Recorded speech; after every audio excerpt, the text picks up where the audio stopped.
Hello everyone, welcome back. Today we're going to be going over a white paper presentation on the modular robotic arm project I've been working on.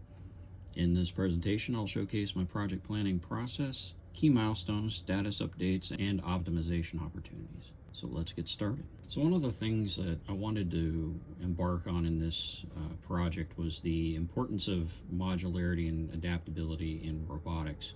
There's a lot of off-the-shelf solutions out there, and I wanted something that you would be able to take apart, reassemble quickly, and there doesn't seem to be a low-cost solution out there that I've been able to find in order to do that.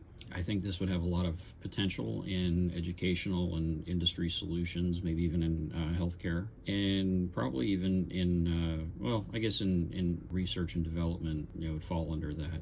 I focused on the importance of adaptability and cost effectiveness in robotic systems because of what I just said, where when I was looking at solutions, there weren't really any out there that were low cost that you could take apart and customize and reassemble to do something a little bit different. And by coming up with this kind of solution, it kind of democratizes access to something that would be adaptable and cost effective. So you're decentralizing away from some of the really large vendors that are out there, or manufacturers, such as ABB or Fanuc, and you're really getting something out there that the average person can utilize, take apart, put together, and utilize for something else, and then perhaps teach someone else how to use that product. And the future of this is well beyond academia. We're focusing on real-world applications, such as being able to switch tasks quickly and easily, like sorting pills for those who've lost dexterity or have dexterity issues, to then stirring a pot at the stove, to watering the houseplants. In this situation, the base may need changed, and the arm could quickly be placed on a stationary base on the counter, then moved to a motorized cart on the floor to move about the house.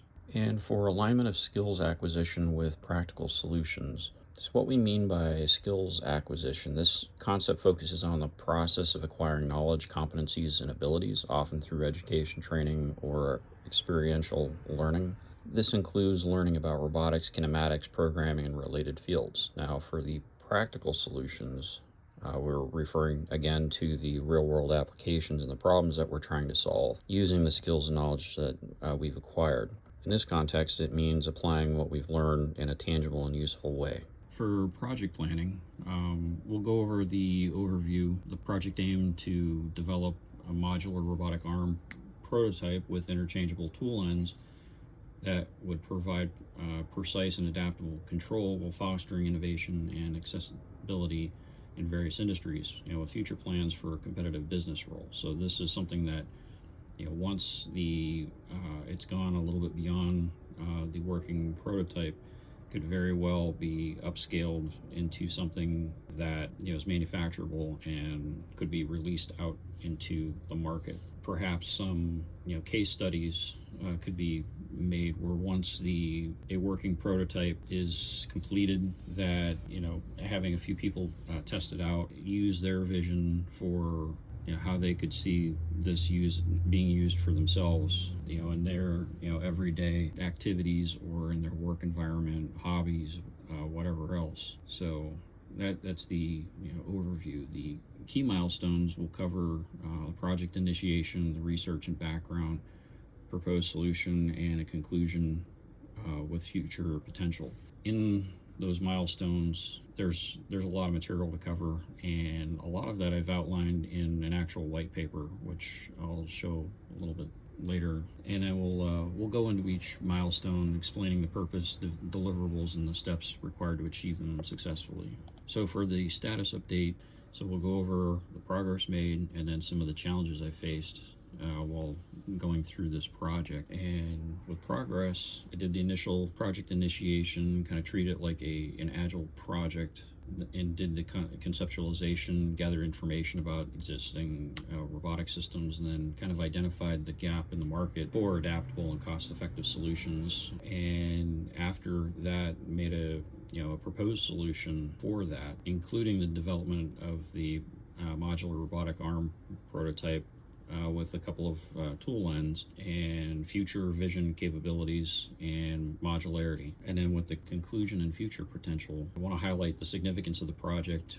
its innovative approach and potential for future expansion, with competitiveness in the robotics industry. And that's where the white paper comes in. And as you can see, I've got an introduction, background, the proposed solution, and the conclusions that are drawn for the project. So that will be attached separately. For the sake of the course, I will submit that with the presentation itself, or the video can submit the text down below in the YouTube channel. So what were some of the challenges I faced? When I was looking at, I started initially with QR codes and RF tags. Then I started looking at data matrix codes. It started to kind of fall out of scope because of the cost and the complexity of implementing that. But the next course is vision systems, so that may be reintroduced into scope, because that will potentially fall in line with the course content. So I want to see how that shakes out. It may or may not fall. So I gotta see how the course comes together. One of the other things I ran into was my LCD screen. It gets power, but I can't get a message to display on it. And I'm not sure if this is a problem with the code or a problem with the module itself. And thirdly, I ran into a few computer issues. They weren't terrible, but they were at least a time sink.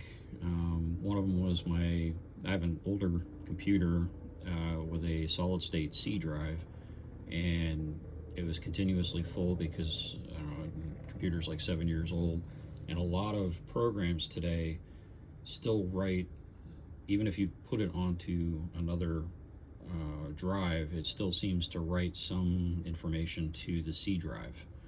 So I ended up compressing the drive and ended up saving like about a third of the space. I also had moved several months ago, and there was quite a few things that I had to unbox and find from storage for my 3D printer, which a lot of the project is 3D printed. The arm itself is all from store-bought, off-the-shelf parts. The base and the tool ends are all my design and things that I printed off my 3D printer here at home. For optimization opportunities, I definitely see QR, RF, or data matrix codes integration having a high potential for working well with the tool ends, so that you have a fast and accurate tool identification. So if I can get this to work, then it does make the work that it does more repeatable and more accurate with less problems. So it's something that's verifiable. You've got a tool, you take the tool, scan it, you take it out of the thing. You could probably put some switches in there as well that I think would fall into the mod.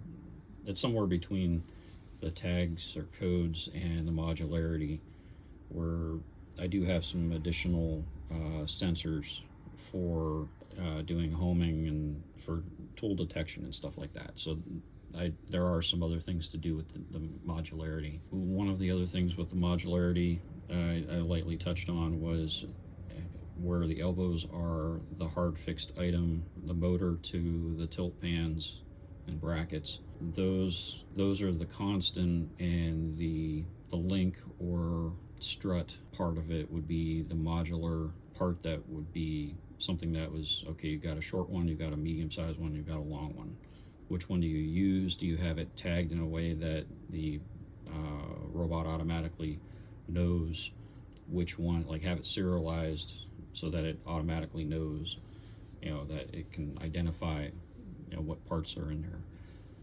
Still working that out, but I think that's part of the modularity and the scalability that, if it's self-identifying in the system, you can plug and play right away. It might be something as simple as having USB ports, put the two together, there's a chip or something in there, bang, it goes, it identifies it and moves on.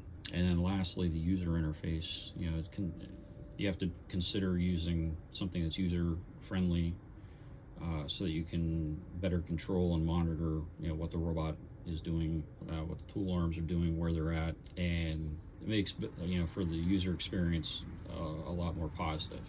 It makes it so much easier to adopt. Currently there aren't any controls off the front of the, how do I want to say this, I did an experiment years ago with a mini robot, and I had used PlayStation analog sticks for moving the robot left, right, up, down, and opening the jaws of the gripper tool. There's no reason that I couldn't implement that in this. So in conclusion, project addresses the need for adaptable and cost-effective robot systems. It's an innovative approach, democratizes the access to adaptable technology for education, small businesses, potentially healthcare. It focuses on transformative power of the proposed solution, aligning the skills acquisition with practical applications. It's a call to explore the future potential of project beyond the academic context into real-world applications in industry. There's recognition of the project's ability to contribute to the development of a competitive North American business in the robotics industry, potentially even global. Acknowledgement of the importance of fostering innovation and exploration in multiple industries through adaptive and cost-effective robotic technology, and encouragement for the stakeholders and potential customers to explore the project's capabilities for future possibilities. So being able to do some case studies, have user feedback, what kind of things do they want to see, what things do they not find useful, and take it from there. With that, I encourage anybody that has questions to reach out to me, whether it's about the project, planning process, milestones, status updates, or optimization opportunities. So that's about it for this week. If you like this video, hit the like button, and I'll see you all next time.